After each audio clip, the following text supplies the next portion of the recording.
10 absolute 70s disasters that almost killed Hollywood, the 1970s. For most of us, it was the greatest decade in movie history. It was the era of the auteur, where directors like Coppola and Spielberg reinvented the rules. But let's be honest, for every Star Wars, there was a total train wreck waiting in the shadows.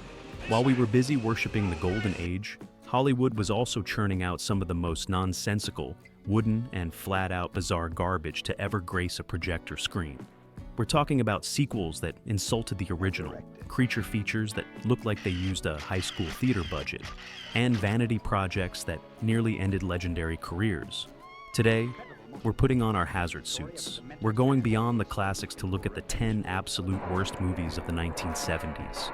From so bad it's good camp to the so bad it hurts sedation. Let's dive into the cinematic hall of shame. The Swarm, 1978, the disaster that fizzled. We start with the master of disaster himself, Irwin Allen. After the Poseidon adventure, he thought he could make bees terrifying. He cast Michael Caine, Catherine Ross, and Richard Widmark, an A-list lineup that should have guaranteed a hit. Instead, we got an overlong slog where most of the action happens in a drab bunker that looks like a community theater set. The bees attack Texas, but the real victim was the audience's patience. By the third act, this movie doesn't sting, it just fizzles out. Michael Caine survived it, but the genre didn't. Octaman, 1971. Sneakers in the jungle. If you like your monsters looking like a man in a cheap rubber suit, wait, literally a man in a cheap rubber suit, Octaman is your holy grail.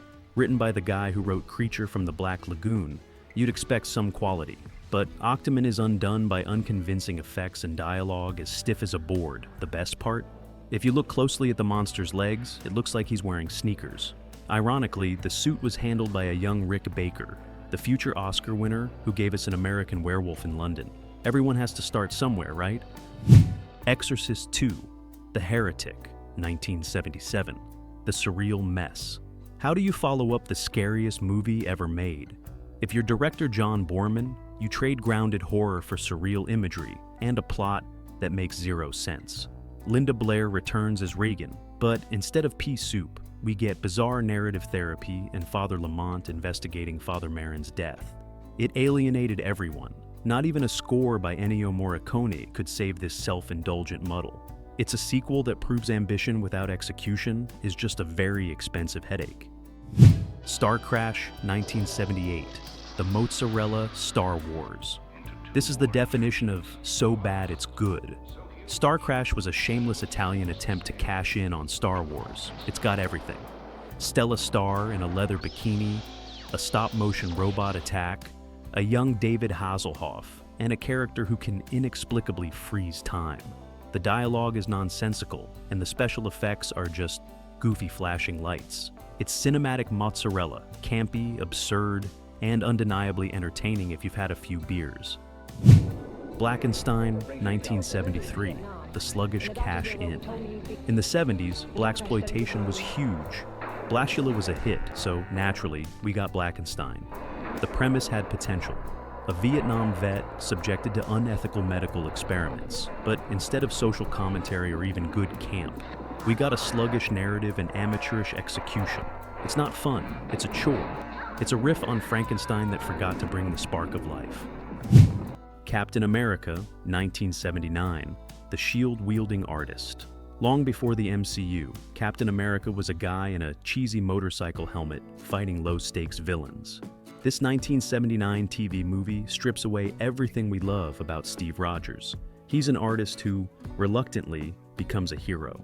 Awkwardly jumping over small obstacles and dodging bullets in the tepid chase scenes. His super strength barely showcased.